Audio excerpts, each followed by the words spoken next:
اللہ اللہ اللہ اللہ اللہ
اور سانس کے ذریعے ناک کے ذریعے اللہ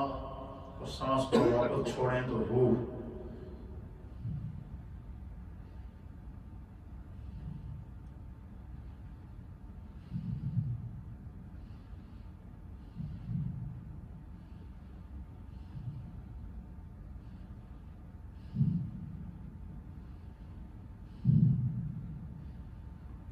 آج کی یہ جو خصوصی محفل ہے یہ جتنے ہمارے علاقے کے اندر اس محلے کے اندر اس کے علاوہ پورے برطانیہ کے اندر دنیا بھر میں جو لوگ بیمار ہیں آج اسپیشلی ان کے لیے یہ دعا شفا کی نیت سے اس مجلس کو سجایا گیا ہے۔ ہماری ایک بہن ہے، ان کے والد شدید بیمار ہیں، مانچسٹر کے ہاسپٹل کے اندر ہیں، ہارٹ پرابلم ہے، بڑی مشکل سے گزر رہی ہیں. مظفر حسین ان کا نام ہے.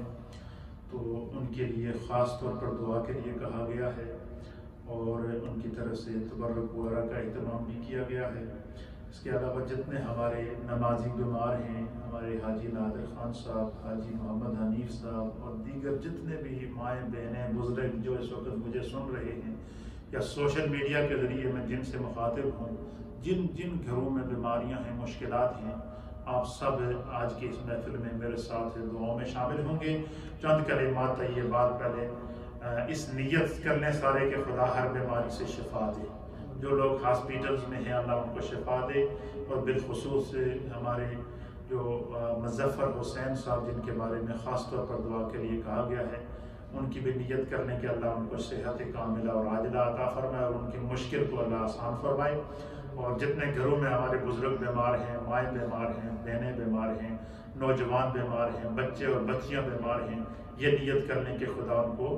شفا دے. اور میرے ساتھ کلمات پڑھیں. بسم اللہ الرحمن الرحیم. اللہم یا شافی الامراض،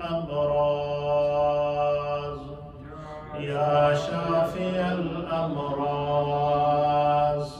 یا شافی الامراض، یا شافی الامراض، یا شافی الامراض، یا شافی الامراض. بسم اللہ الرحمن الرحیم.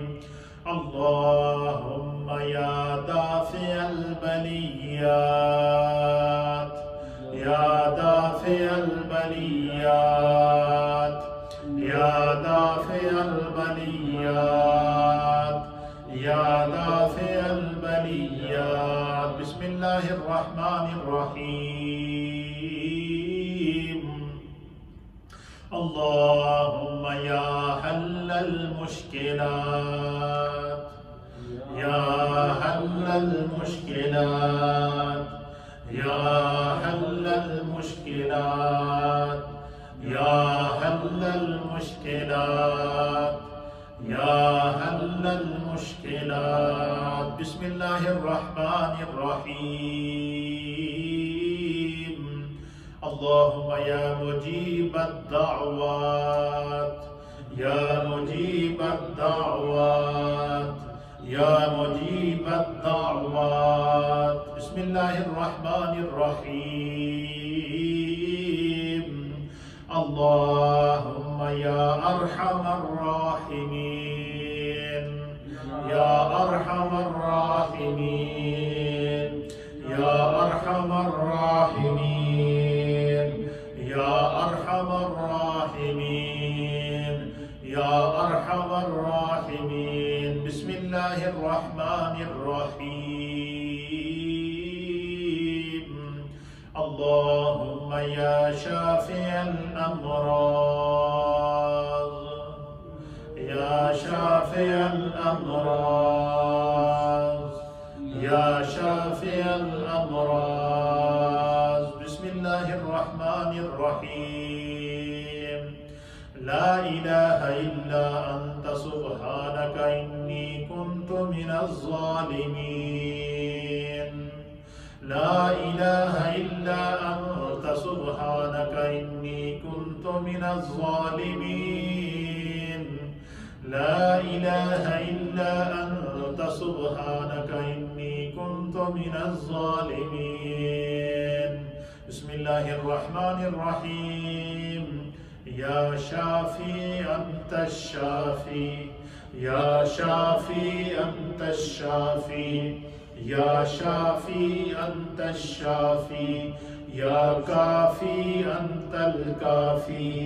یا کافی انت الکافی، یا وافی انت الوافی، یا وافی انت الوافی، یا وافی انت الوافی. بسم اللہ الرحمن الرحیم. اللہم یا خیر الرازقین، یا خیر الرازقین، یا خیر الرازقین، یا خیر الرازقین. بسم اللہ الرحمن الرحیم. اللهم يا أرحم الراحمين يا أرحم الراحمين يا أرحم الراحمين يا أرحم الراحمين بسم الله الرحمن الرحيم يا الله يا رحمن يا رحيم يا الله يا رحمن يا رحيم يا الله يا رحمن يا رحيم بسم الله الرحمن الرحيم كلمة تمجيد سبحان الله والحمد لله ولا إله إلا الله والله أكبر ولا حول ولا قوة إلا بالله العلي العظيم سبحان الله والحمد لله ولا إله إلا الله والله أكبر ولا حول ولا قوة إلا بالله العلي العظيم سبحان الله والحمد لله ولا إله إلا الله والله أكبر ولا حول ولا قوة إلا بالله العلي العظيم الصلاة والسلام عليك يا سيدي يا رسول الله وعلى آلك وصحابك يا سيدي يا حبيب الله الصلاة والسلام عليك يا سيدي يا رسول الله وعلى آلك وصحابك يا سيدي يا رحمة للعالمين. سب حضرات اپنی اپنی جو پریشانی ہے، مشکل ہے، مصیبت ہے، بیماری ہے، اس کی نیت کر لیں اور میرے ساتھ دعا میں شامل ہو جائیں. آپ میرے لیے دعا کریں، میں آپ سب کے لیے دعا کروں. اللہم صلی علی سیدنا و نبینا و مولانا محمد وعلى آل سيدنا ونبينا ومولانا محمد صلاة دائمة مقبولة تؤدي بها حقه العظيم. يا رب بالمصطفى بلغ مقاصدنا واغفر لنا ما مضى يا واسع الكرم. اللهم ربنا اغفر لنا ولوالدينا ولأساتذتنا ولمشايخنا ولجميع المؤمنين والمؤمنات والمسلمين والمسلمات الأحياء منهم والأموات. يا رب بالمصطفى بلغ مقاصدنا واغفر لنا ما مضى يا واسع الكرم. یا رب کریم جو ہماری اس مجلس ذکر و دعا کو اپنی بارگاہ میں قبول فرما. جو تلاوت قرآن کی گئی ہے، جو قرآن حکیم ختم کیے گئے ہیں، جو مراد و وظائف پڑھے گئے ہیں، جو تسبیحات اور تحلیلات پڑھی گئی ہیں، ختم خواجگان شریف پڑھا گیا ہے، ذکر شریف کیا گیا ہے، اللہ کا دین بیان کیا گیا ہے، اللہ بچوں نے نعت خوانی کی ہے، اللہ ان تمام حسنات کو جو اہتمام اور انصرام کیا گیا ہے، اللہ اسے اپنی بارگاہ میں قبول فرما. اس کا ثواب نبی اکرم نور مجسم جناب سید العالمین محمد رسول اللہ صلی اللہ تعالی علیہ وآلہ وسلم کی بارگاہ اقدس میں ہدیتاً اور تحفتاً پیش کرتے ہیں، قبول فرما. تمام انبیاء اکرام، صحابہ اکرام، تابعین، تبع تابعین، ائمہ مجتہدین، مومنین اور مومنات کی ارواح کو پیش کرتے ہیں، قبول فرما. تمام اللہ جو جتنے لوگ بیمار ہیں، اللہ نبی پاک کے صدقے اور آج کی اس مجلس کو اللہ اس نیت سے کیا گیا ہے، اللہ ان بیماروں کو شفا عطا فرما. بالخصوص مظفر حسین صاحب، اللہ ان کو شفائے کاملہ اور عاجلہ عطا فرما. ہمارے حاجی نادر خان صاحب ہیں، اللہ ان کو شفائے کاملہ اور عاجلہ عطا فرما. حاجی محمد حنیف صاحب ہیں، اللہ ان کو شفائے کاملہ اور عاجلہ عطا فرما. تمام گھروں کے اندر جو مائیں بہنیں بزرگ کسی بھی قسم کی بچے اور بچیاں بیماری کے اندر مبتلا ہیں، اللہ آج کی اس بابرکت مجلس اور ذکر کے صدقے اللہ سب کو شفائے کاملہ اور عاجلہ عطا فرما. یا اللہ حاجی محمد سرور صاحب بیمار ہیں، اللہ ان کو شفائے کاملہ عاجلہ تامہ دائمہ اور مستمرہ عطا فرما. جن گھروں میں مشکلات ہیں اللہ ان کو دور فرما. یا رب کریم اپنی رحمت کاملہ کے صدقے اللہ ہم سب کے صغیرہ اور کبیرہ گناہوں کو معاف فرما، دانستہ اور نادانستہ گناہوں کو معاف فرما، عمدن اور خطاً گناہوں کو معاف فرما، ظاہر اور مستور گناہوں کو معاف فرما۔ اللہ اپنے پیارے حبیب کے صدقے اللہ تو اس وبا کو، کورونا وائرس کی وبا کو ختم فرما، اس طرح کی مشکلات کو ختم فرما، ان آزمائشوں کو اللہ دور فرما کر رحمت اور کرم کی دولت سے مالا مال فرما۔ اللہ آج ہم نے قرآن و حدیث سے یہ سیکھا ہے کہ بیماری بھی تیری طرف سے ہوتی ہے، آزمائش بھی تیری طرف سے ہوتی ہے، اللہ دکھ اور تکالیف اور راحت اور انعام بھی تیری طرف سے ہوتا ہے۔ اللہ ہم ہر حال میں خوش ہیں، اللہ اپنی رحمت کے صدقے ہم پر کوئی ایسا بوجھ نہ ڈالنا اللہ جس کی اٹھانے کی ہم میں طاقت نہ ہو۔ ربنا ولا تحملنا ما لا طاقت لنا به واعف عنا واغفر لنا وارحمنا انت مولانا انت مولانا انت مولانا فانصرنا على القوم الكافرين فانصرنا على قوم الشياطين فانصرنا على قوم الحاسدين۔ اللہ اکبر اللہ اکبر لا الہ الا اللہ واللہ اکبر اللہ اکبر وللہ الحمد۔ یا اللہ اس مجلس میں جتنے احباب شریک ہیں، جو گھروں پر سن رہے ہیں، مائیں بہنیں بزرگ نوجوان، جو سوشل میڈیا کے اوپر ہمارے ساتھ اس وقت دنیا بھر سے شریک ہیں، اللہ سب کے گھروں میں برکت عطا فرما۔ جس نے اللہ جو مراد مانگی ہے آج کی اس مجلس کے صدقے ان کو عطا فرما، جس نے جو دعا مانگی ہے اللہ اس کو عطا فرما، جس کو جو بیماری ہے اللہ اس کو دور فرما، شفا عطا فرما، جس گھر میں پریشانی ہے اللہ دور فرما، جو مقروض ہیں اللہ انہیں بارے قرض سے نجات عطا فرما، جو مشکلات میں ہیں اللہ ان کی مشکلات کو دور فرما، جتنے ساتھی ہمارے اس مسجد میں موجود ہیں اللہ ان نوجوانوں کی عمروں میں برکتیں عطا فرما، ان کے علم عمل اور رزق میں برکتیں عطا فرما، ان بچوں نے جو نعت خوانی کی ہے، تلاوت کی ہے، اللہ ان کو حافظ قرآن بنا، ان کو نیک بنا، صالح بنا، یا اللہ ہماری اولادوں کو نیک بنا، یا اللہ اپنی عافیت سلامتی اور پناہ عطا فرما، اپنے حبیب کے صدقے اللہ جو بیمار ہیں ان کو شفا عطا فرما، پریشان حالوں کی پریشانیوں کو دور فرما، تنگ دستوں کی تنگ دستیوں کو دور فرما، عالم انسانیت پر اللہ کرم فرما۔ یا اللہ تو رحمان ہے، تو رحیم ہے، تو کریم ہے، ہم پر کرم فرما۔ یا اللہ یا رحمان یا رحیم ارحم عبادک یا رحمان، یا اللہ یا رحمان یا رحیم ارحم عبادک یا رحمان، یا اللہ یا رحمان یا رحیم ارحم عبادک یا رحمان۔ یا رب بالمصطفى بلغ مقاصدنا واغفر لنا ما مدى واسع الكرم ببركة إن الله وملائكته يصلون على النبي يا أيها الذين آمنوا صلوا عليه وسلموا تسليما اللهم صل على سيدنا ونبينا ومولانا محمد وعلى آل سيدنا ونبينا ومولانا محمد صاحب التاج والمعراج والبراق والعلم دافع البلاء والوباء والقحط والمرض والعلم دافع البلاء والوباء والقحط والمرض والعلم دافع البلاء والوباء والقحط والمرض والعلم یا رب بالمصطفى بلغ مقاصدنا واغفر لنا ما مدى واسع الكرم رب اغفر وارحم وانت خیر الراحمین۔ انشاءاللہ آئندہ کی جو مجلس ہوگی وہ امیر المؤمنین سیدنا صدیق اکبر رضی اللہ تعالیٰ عنہ کے ایصال ثواب کے لیے اور آپ کی یاد میں